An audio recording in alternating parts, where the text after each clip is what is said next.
বন্ধুরা যাদের ডায়েট করতে হয় তাদের অবস্থাটা বুঝতে পারি।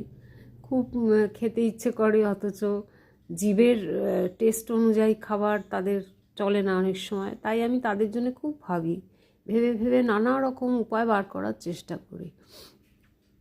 এখন একটা বলছি যেটাতে হয়তো সাপও মরবে আবার লাঠিও ভাঙবে না, এই গোছের একটা জিনিস।